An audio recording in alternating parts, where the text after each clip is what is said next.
Caros fiéis, eu proponho a todos aqui, a todos os nossos corações, uma meditação sobre a antiga condição.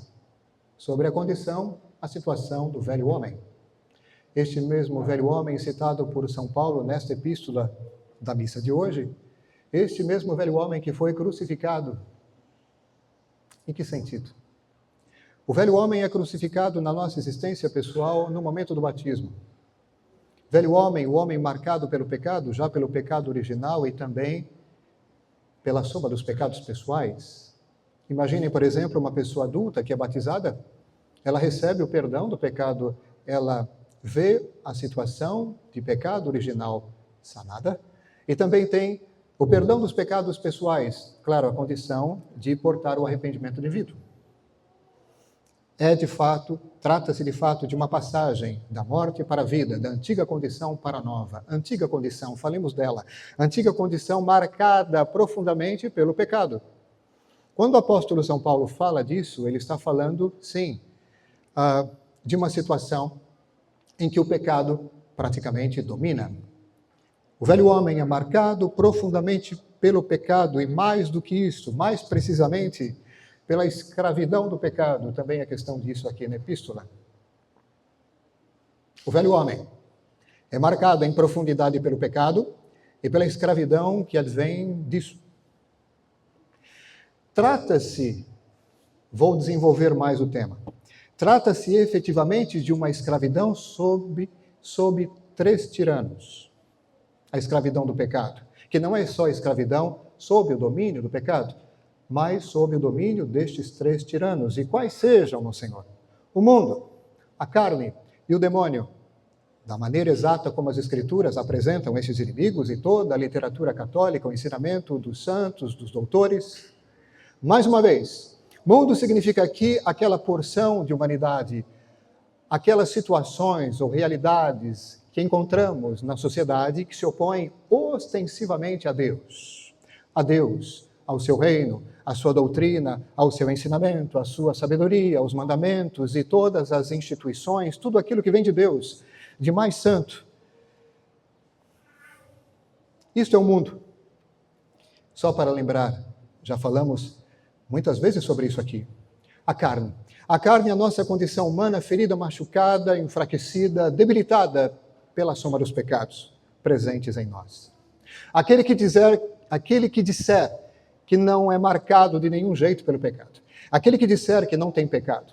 Estamos falando de todos nós aqui, não estamos falando de Nossa Senhora, que foi maravilhosamente preservada de todo o pecado. Estamos falando do comum dos mortais, nós todos aqui. Aqueles que disserem que não tem pecado e que nunca foram tocados por essa realidade, não entenderam de fato a coisa. Ora, nossa natureza humana, tocada, ferida pelo pecado, apresenta uma fraqueza impressionante, destacada pelo apóstolo São Paulo numa certa ocasião, dizendo assim, curioso, eu não faço o bem que desejo tanto e acabo fazendo o mal que não quero. Que força de contradição, que tendência de contradição é essa em mim? É claro que essa força ou tendência de contradição traduz um tríplice problema, a tríplice concupiscência. Concupiscência é o nome que damos ao resultado dessa fraqueza, tendência ao mal. Quando falamos de carne, falamos disso, e as obras da carne, nesse sentido, se opõem às obras do Espírito, segundo o ensinamento das Escrituras. E o demônio, ser puramente espiritual, de natureza angélica, que foi corrompido e agora é corruptor, eis as fontes das tentações, eis os inimigos da alma e da nossa salvação e da nossa santificação. E eles nos tiranizam, sim, eles nos tiranizam. E esta escravidão operada pelo pecado e pelas fontes de tentações, ora, tem alguns auxiliares para nos escravizar. Vamos lá, a primeira, uma certa cegueira. Cegueira que diz respeito, portanto, a um problema na inteligência. Não enxergamos. Como poderíamos, por exemplo, nos libertar se nós não reconhecemos que somos cativos? Como é que poderíamos desejar a liberdade se achamos que não somos escravos, quando na verdade o somos? Porque não vemos, porque não temos consciência da verdade. É nesse sentido também que nosso Senhor disse: conhece a verdade vai te libertar. Um outro problema é uma notável fraqueza, que reside, claro, no âmbito da vontade. Eu até vejo, entendo, reconheço. Padre, Monsenhor, eu entendo, mas eu não tenho força. É através de um certo enfraquecimento, favorecido justamente por esses tais inimigos da nossa salvação, que nós nos encontramos neste estado de debilidade. Quantas vezes o mundo, por exemplo, apresenta coisas fascinantes, atraentes, e que, na verdade, geram em nós muita fraqueza. Vou seguir. Uma terceira coisa, finalmente, um certo tipo específico de amarras. Sim, porque uma pessoa escravizada, imaginemos, por exemplo, certas situações do passado, ela permanece cativa, presa ali por amarras, correntes, grilhões. Vamos falar de cada um desses problemas bem rapidamente. Não é? A que esses auxiliares dos tiranos estão associados? A que se deve tal eficácia em nos manter cativos? Vamos lá, com relação à cegueira. A cegueira é devida a quê? Esta cegueira espiritual é devida a quê? Em primeiro lugar, claro, a ignorância. A ignorância. É importante manter as pessoas na ignorância. É importante manter as pessoas na ignorância daquilo que diz respeito à alma, para dominá-las e levá-las para o outro lado.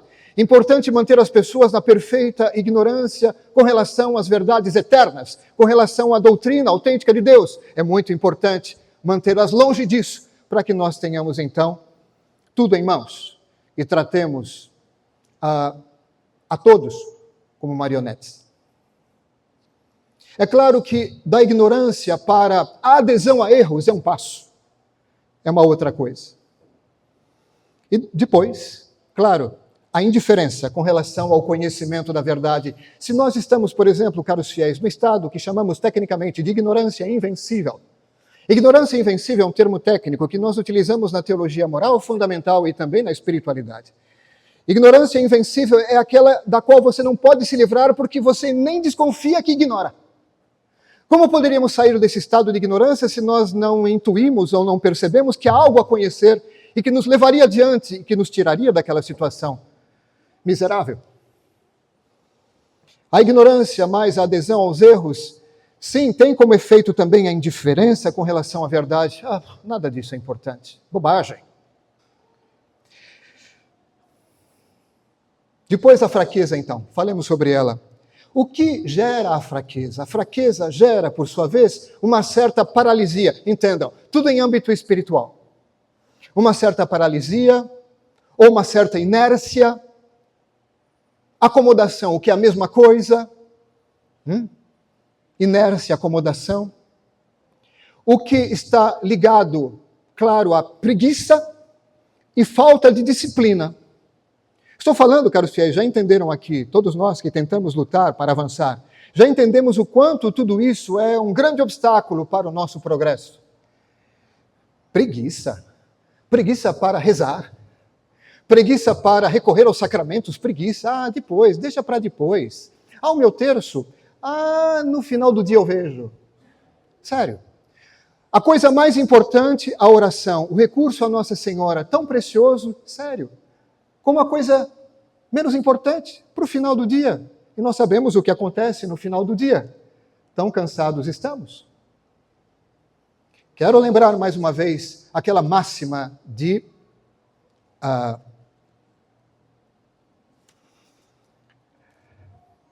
Santa Joana d'Arc. Máxima de Santa Joana d'Arc. Que dizia: Deus deve sempre ser o primeiro a ser servido. Ou seja, mais uma vez lembro para nós, há sim uma escala de prioridades em tudo. E seja qual for a lista, Deus está sempre acima de tudo. É claro que isso é perfeitamente coerente com aquilo que nós conhecemos e a que somos convidados, o amor a Deus sobre todas as coisas. Isso fala de uma absoluta prioridade dada a Ele e a tudo que se refere a Ele. Por exemplo, a oração. Mas a preguiça deixa. Quando falamos de fraqueza que nos paralisia,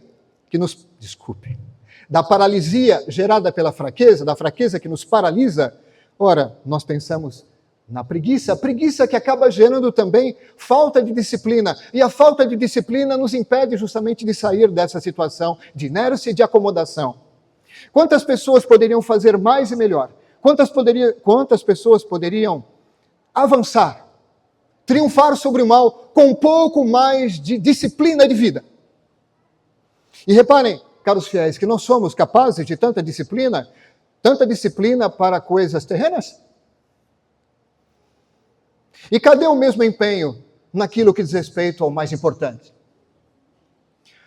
Qual que é o resultado de tudo isso quando falamos então de fraqueza e de todas essas questões de inércia, acomodação, preguiça, falta de disciplina? O resultado é um grave déficit de resistência ao pecado. Grave déficit de resistência ao pecado.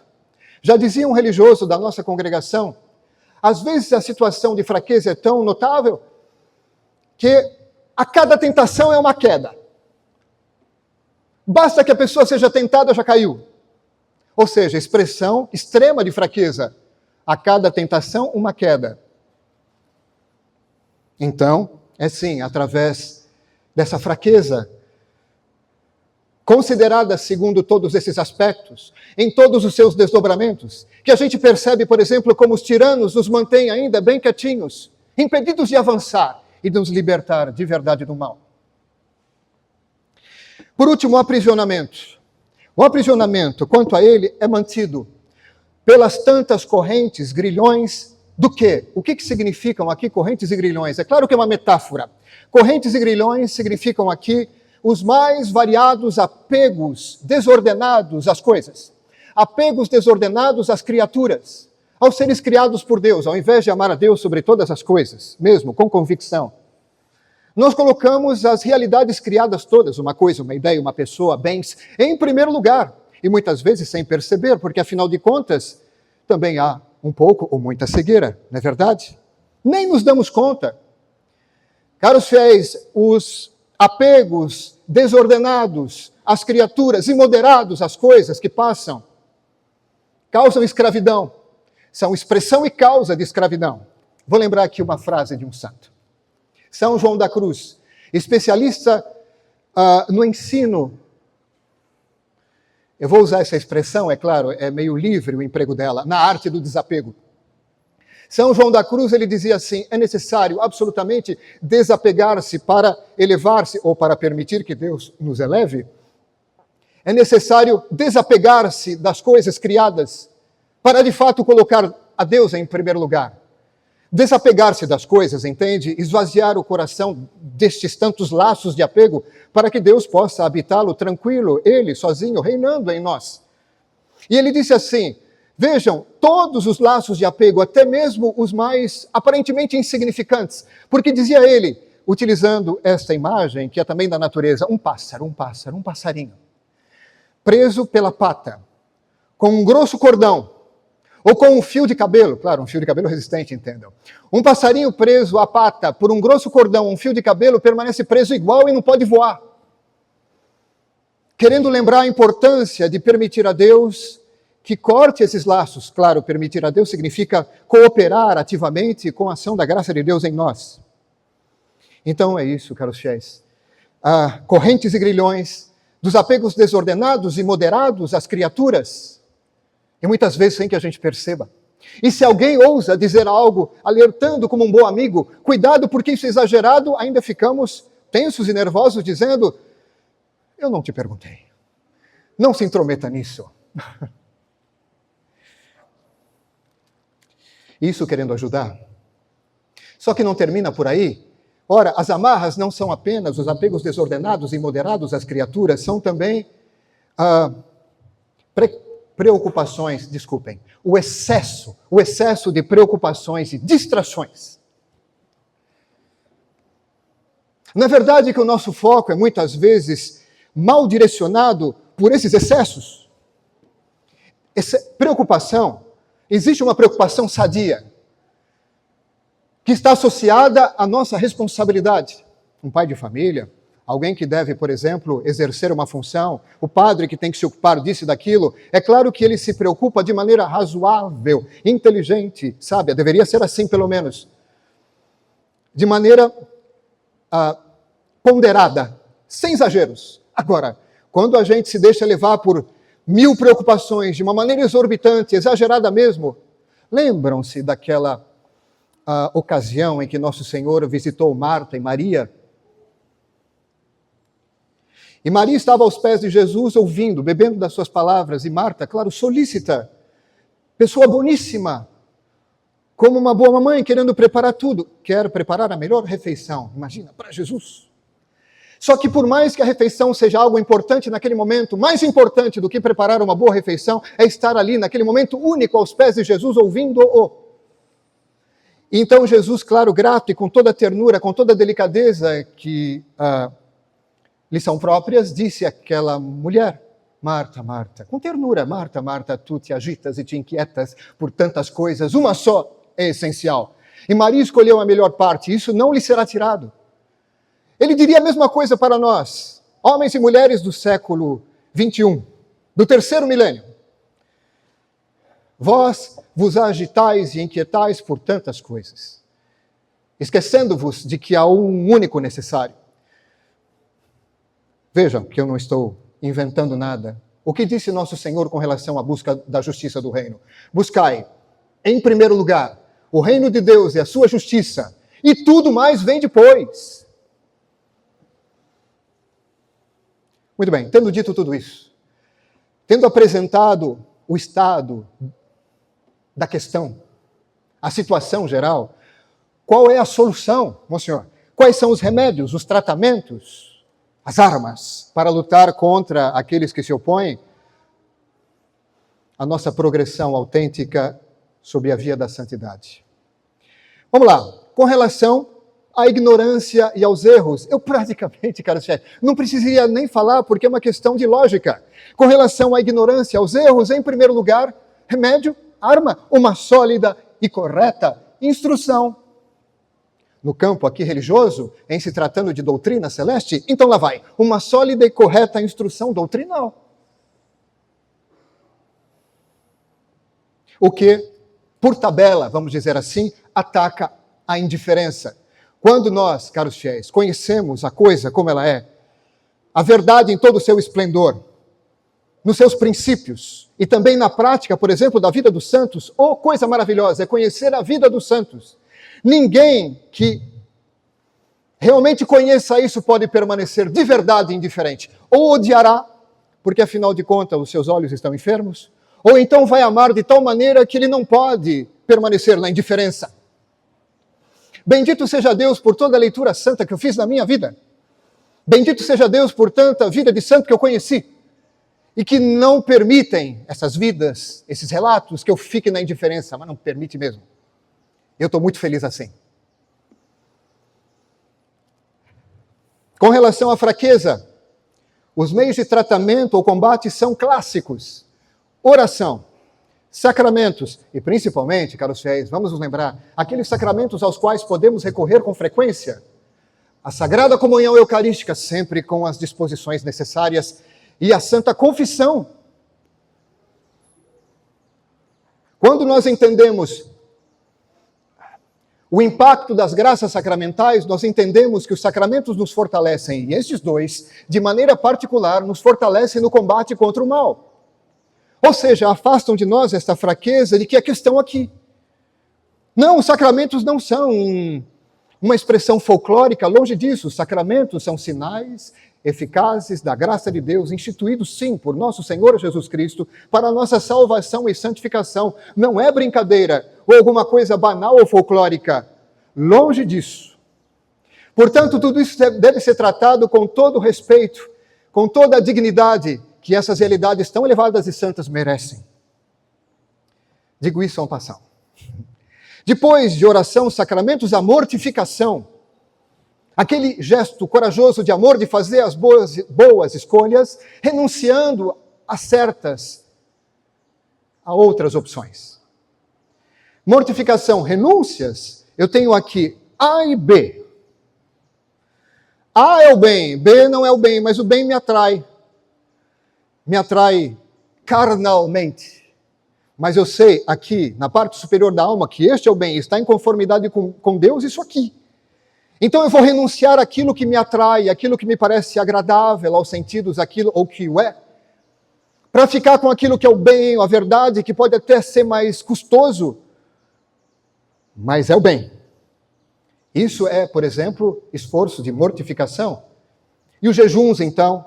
Jejuns, não só com relação a alimentos, mas com relação a modalidades de entretenimento, meios de entretenimento.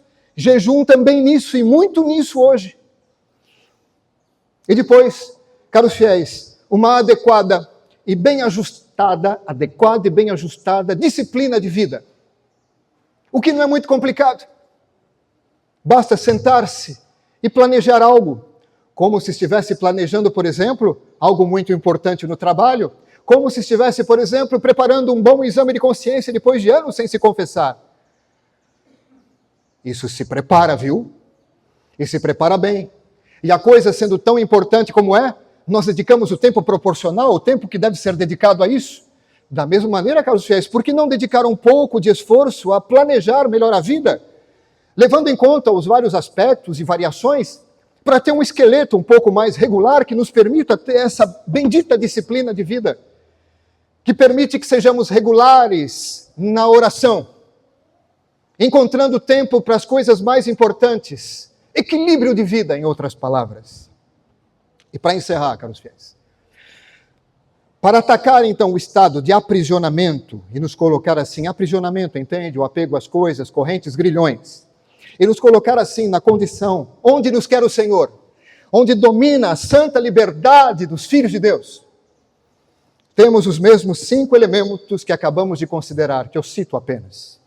Instrução correta, oração, recurso aos sacramentos, obviamente com as devidas disposições, mortificação, disciplina, simples, ao alcance de todos. É claro que nós podemos nos ajudar mutuamente nisso. Os pais ajudam os filhos, cônjuges ajudam-se mutuamente. O padre, por exemplo, ajuda os fiéis. Na direção espiritual, na confissão, nós nos ajudamos mutuamente nisso tudo, não estamos sozinhos. E seria um erro muito grande achar que nós nos bastamos a nós mesmos. Seria um sinal, inclusive, preocupante de um certo grau de orgulho. Eis, então, caros fiéis, o que é absolutamente necessário para vencer os tentadores, as tentações e, consequentemente, os pecados. E assim, na graça, viver efetivamente e abraçar a santa liberdade dos filhos de Deus, que não tem nada a ver com a escravidão que acabou de ser descrita. Liberdade do novo homem, que é, como eu destaquei bem na última formação aqui para a Confraria do Rosário, liberdade do novo homem, que é, segundo o Santo Tomás de Aquino, a liberdade no seu estado perfeito, a liberdade mesmo, conforme Deus a quer, que consiste no poder que o ser racional tem de realizar o seu fim último, de fazer o que deve fazer, segundo aquilo que Deus determina, porque o fim último do homem é Deus quem determina. O que ele deve fazer é Deus quem determina, o grande legislador, criador, legislador, providente. Fazer o que deve fazer, o poder de cumprir o seu destino. E aí diz Santo Tomás de Aquino, falando ainda mais claramente, o poder de cumprir plenamente em todas as coisas a sacrossanta vontade de Deus. Porque isso é a liberdade no seu estado perfeito, a liberdade no sentido próprio. Usar esta faculdade de escolha para cumprir o mal, ou escolher o mal, ou fazer o mal, é abuso da liberdade. E como eu me lembrava na última formação, a isso damos o nome de licenciosidade. Não tem nada a ver com liberdade no sentido próprio e perfeito. Derivação ou expressão particular da licenciosidade é a libertinagem. O sistema ideológico ou político que sustenta, favorece, respalda esse tipo de mentalidade de abuso da liberdade se chama liberalismo. Vale a pena aprofundar, num certo momento, o conhecimento sobre isso. O liberalismo, da maneira como ele é definido aqui, o sistema, tudo aquilo que favorece o abuso da liberdade. Dizer que utilizar a liberdade para fazer o mal não só é possível, mas é preferível, muitas vezes. Oi! Não sejamos escravos dos erros, mas sejamos livres, na graça de Deus, da santa liberdade que vem do alto. Lembrando que nós temos todo um exército que torce por nós. Lembrando que temos os amigos de Deus que rezam por nós, para que sejamos livres de verdade como eles são perfeitamente livres hoje no céu. Eles chegaram à plenitude e são perfeitamente livres, porque se falamos de plenitude da vida em Deus, sendo Deus a liberdade perfeita, é claro que eles são perfeitamente livres no céu nunca mais podem pecar. Então, perfeição da liberdade vai de mãos dadas com impossibilidade de pecar. Impecância é o nome técnico disso. A gente pensa no contrário, a gente diz assim, liberdade é poder fazer as maiores loucuras, em nome dos meus caprichos e paixões desordenadas. Não tem nada mais contrário do que o ensinamento de Deus. Que sendo a perfeita liberdade, não pode pecar. Uma das características de Deus é impecabilidade, porque o pecado sendo negação de Deus, e Deus não podendo negar-se a si mesmo, não pode pecar. Sejamos, caros fiéis, com a ajuda de Nossa Senhora, cada vez mais profundamente unidos a Deus e, portanto, cada vez mais livres da verdadeira liberdade em Deus. Qualquer dúvida, pergunta para os santos. Eles vão dizer isso na teoria e na prática. Louvado seja nosso Senhor Jesus Cristo. Em nome do Pai, do Filho e do Espírito Santo.